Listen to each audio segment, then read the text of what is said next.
So these are the floor pans, but they're pretty much front to back, basically behind your feet, underneath the back seat. And one has, the driver's side has kind of a kick panel that goes up. The passenger side doesn't, so I'll have to get another piece for that. So we'll end up cutting out the back floorboard, front floorboard.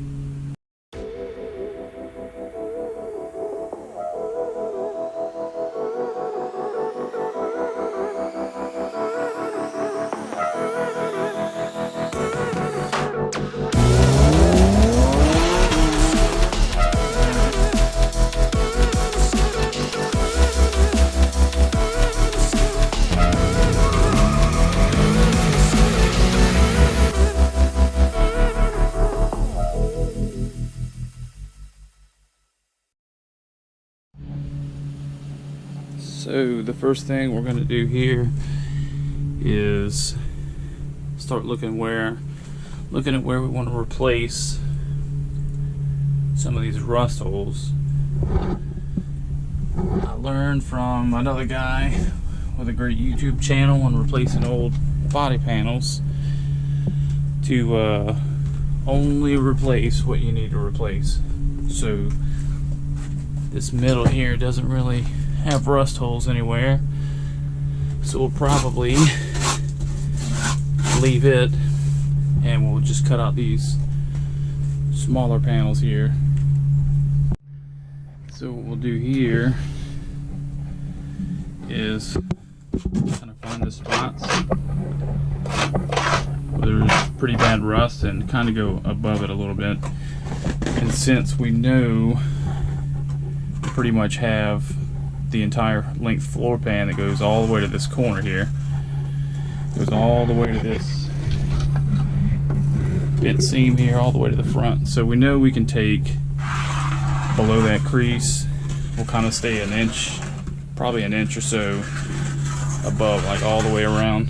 Well, not through here, but kind of around this way. So I'll get me a little simple mark made and we'll start cutting. Before you start cutting on anything like this, you want to kind of get underneath and get a good idea. You know, if you have some old like fuel lines and maybe some wiring or something like that. So we have one bracket here for fuel line, an old one. I'm just gonna replace it anyways. So we'll get that out of the way and make sure nothing else is gonna get cut that we want to keep. So some things you kind of want to watch for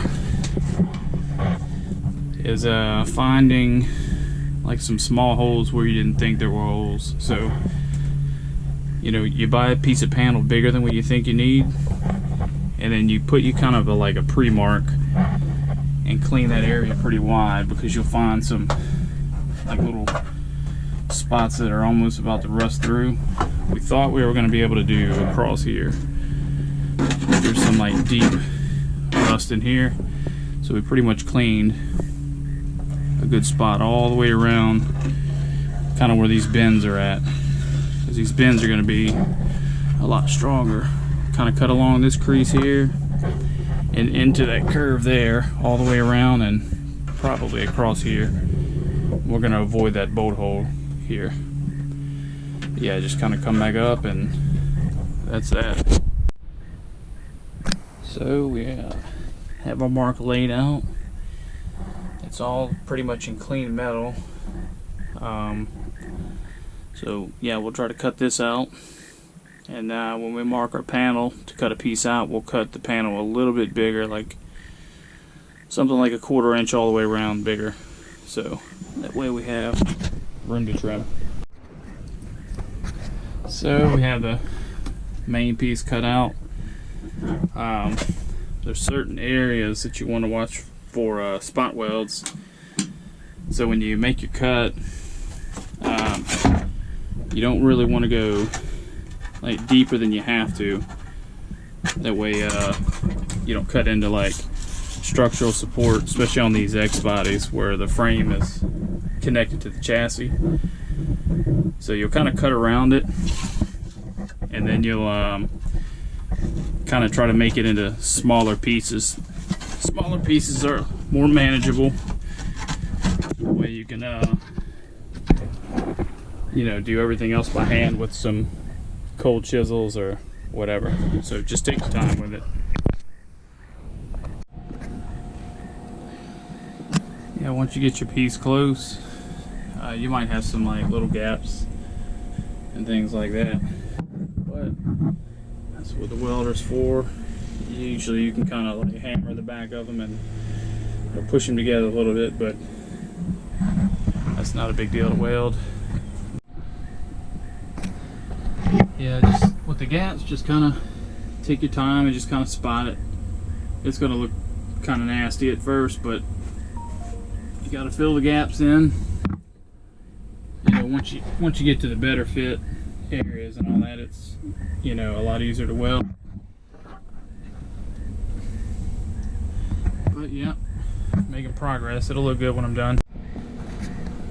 So this piece through here underneath, there's a brace that goes across that the front of the leaf spring bracket bolts to. So, and it stops right in here somewhere, and it had 3 or 4 spot welds. So what I do is use a little step drill, drill down through the top piece and into the next one a little bit, but you got to make sure you have a tight fit all the way flat down onto that piece underneath.